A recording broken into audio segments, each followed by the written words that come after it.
everyone, and welcome back to the Real Positive Girl podcast. My name is Sabrina. Thank you so much for joining me for another week of episodes here at the podcast. I'm so glad that you've come back. If you're new here, then welcome again.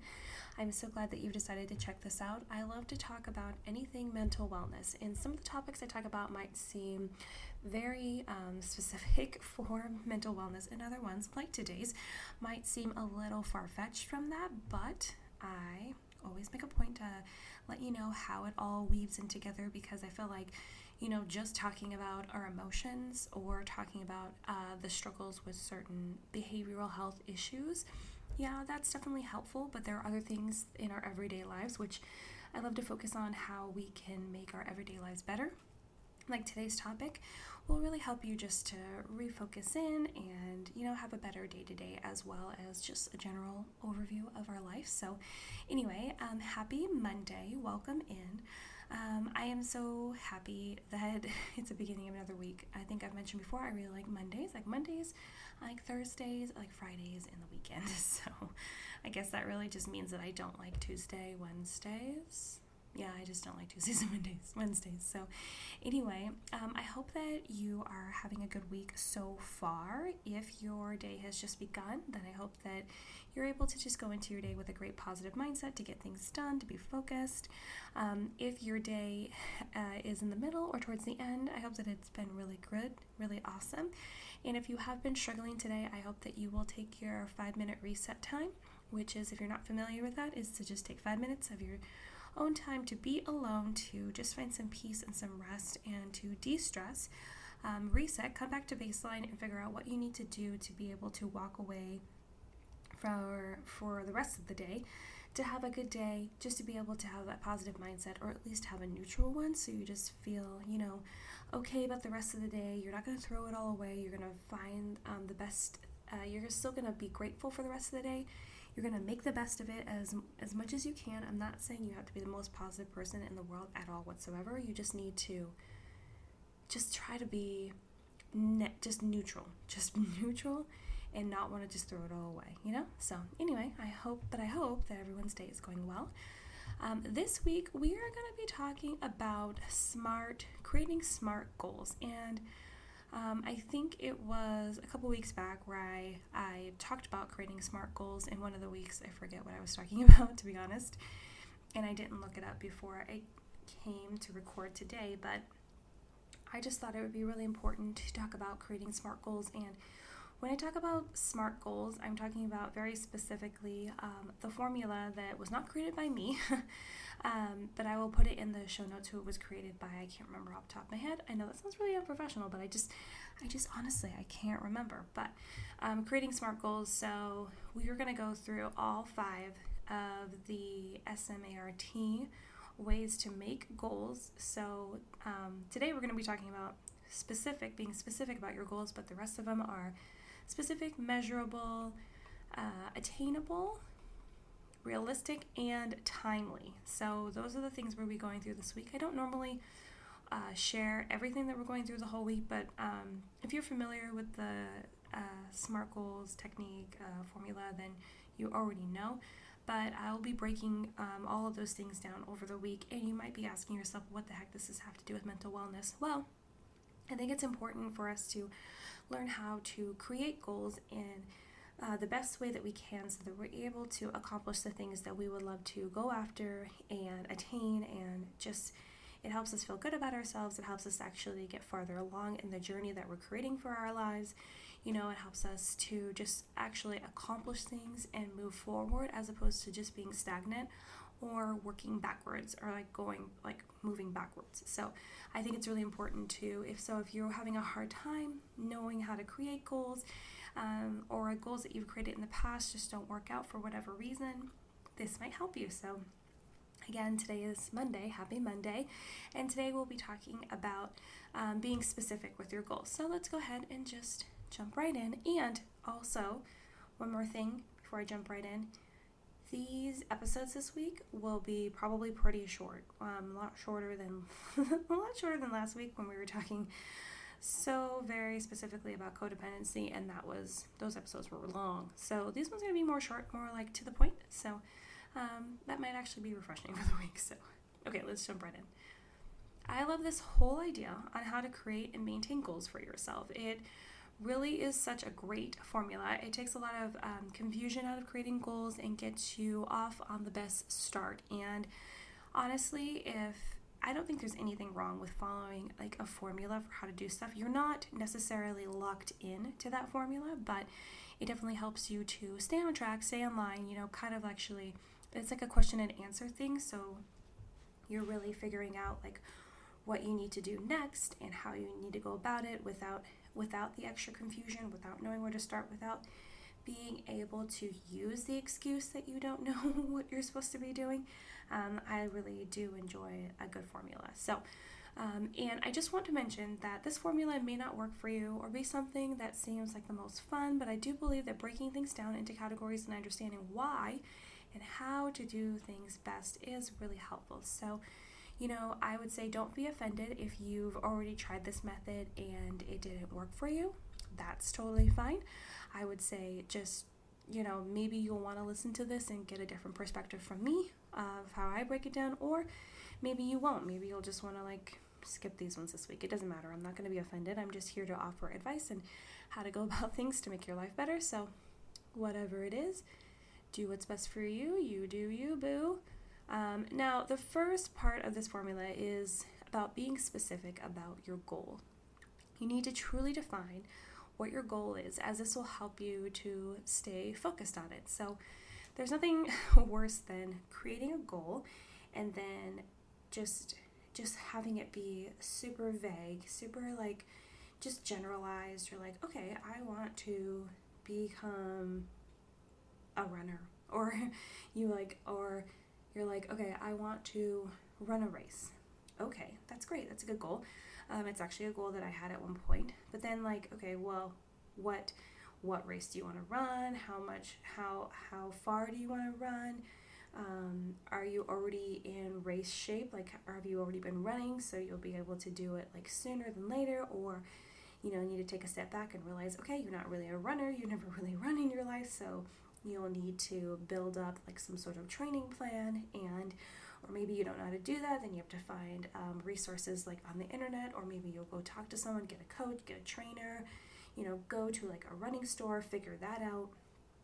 There's all these things that work into a goal. So it's important to be very specific, because if you're just yeah, I'm gonna run a race, it's out there, that goal is out there, but it's not very specific. It's not going to encourage you and get you motivated and excited, because it's just something. And also, having goals that are very ambiguous like that, they can just allow you to be yeah, I kind of accomplished that because I decided to just go and run some random race one day. You just signed up, even if you haven't gone through all the steps to be prepared for it or know anything about it. You just do it, and then maybe it was a terrible experience, but you're just checking it off because you decided to not be specific on your goals on purpose, so that you wouldn't be held accountable for it or anything like that. Do you see where I'm going? It's really important to, you need to truly define what your goal is, as this will help you to stay focused on it. You want to be focused. The more detailed and specific your goal is, the better it will be and easier to work towards. So you don't want it to be too difficult, but you don't want it to be too easy either. And I do talk about that later in the week, but you want to make sure that you actually will be able to work towards it. You actually are interested in it. You've actually broken it down to know what it's all going to be about, and you don't want to pick goals out of thin air. You want to actually take the time to do a little bit of research, and research can be done in as quick as 15 minutes, actual detailed research on the internet. So don't come for me and be oh my gosh, it takes so much time to do research. No, we live in 2020 where the internet is available. There's basically everything you want to know on the internet, and if not, the internet will tell you who to talk to to get that information. And yeah, that might take a little bit longer, but it's there, okay? Don't come for me being oh, it takes so long. No, you probably Googling random things all day, every day, and you get those answers so quick. So something to consider. Ask yourself what you want to accomplish.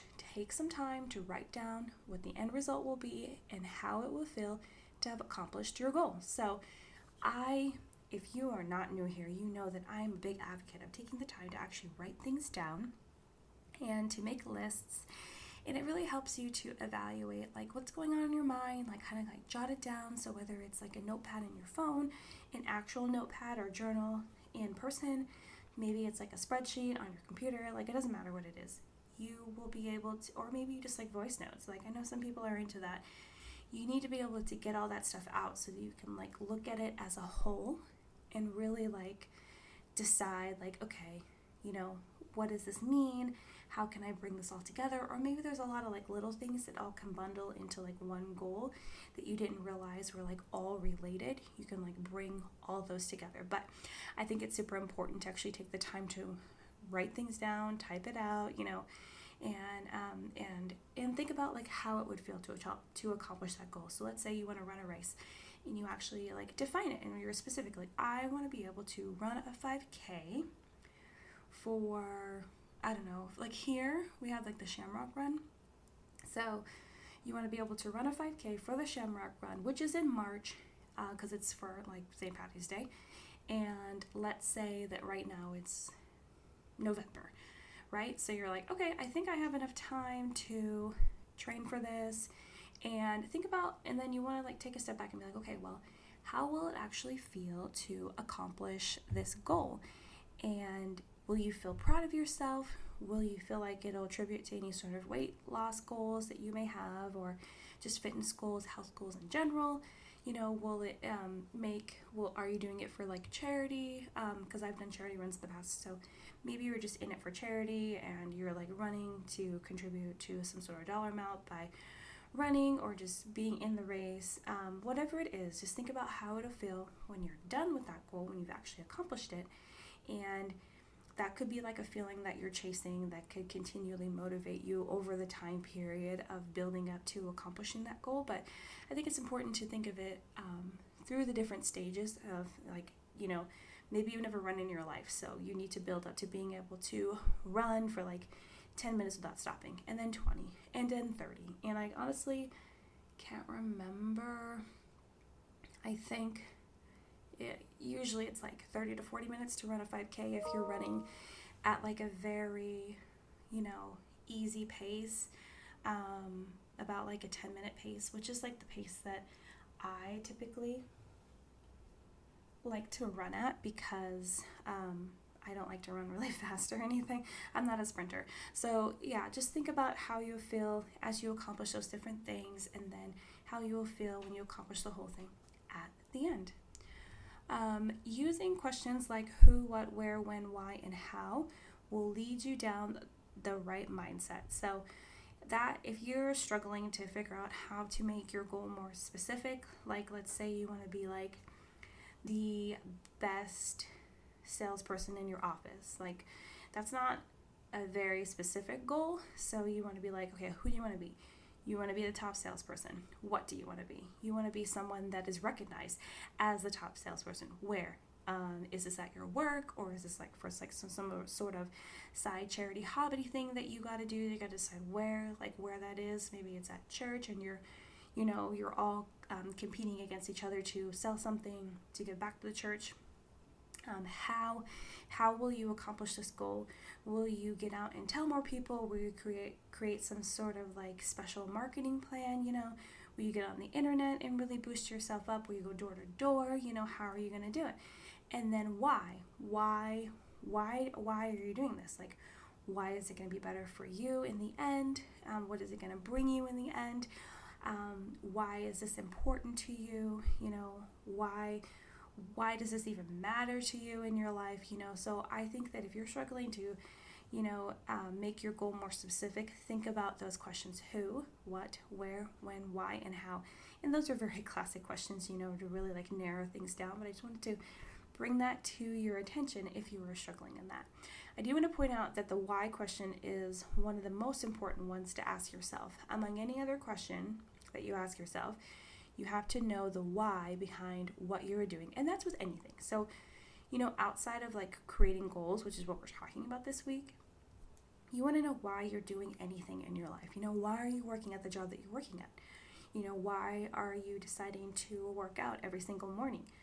Why are you deciding to do meal prep every Sunday at the top of the week, Why are you creating content for Instagram? Why are you working so diligently to make your lawn look nice, Why are you spending extra time, trying to teach your children this, that, and the other? Like there's a why for everything in your life. So you can actually attribute that question to everything. But for goal setting, it's very important to think about the why, because the why will really tell you, are you actually driven to get this goal done? Does this actually matter to your life? You want to think of the why, why am I doing this? Why in the world does it actually matter? So I would take some time to really think about that, especially if you don't know it. If you don't even know at least 2 or 3 whys right off the bat, then you actually need to take a step back and think about those before you jump into creating goals and then trying to attain them. If you don't, there won't be a real drive behind what you think you want to do. Because if you don't know why you're doing something, then you're not going to continually push yourself to do it. You're not going to be excited to do it. You're not going to, wake up every day being like, okay, despite how I'm feeling, despite what's going on, I'm going to continue to work at this. There's not going to be any drive or any reason for you to continue to work towards it if you don't know what your why is. And maybe you can answer all the other questions of how, where, when, what, but if you don't know why, then I think you definitely need to know your why before you start. So just something to consider. And I think we're going to end our episode there. I hope that all made sense. Also, I apologize if the recording sounds a little off this time.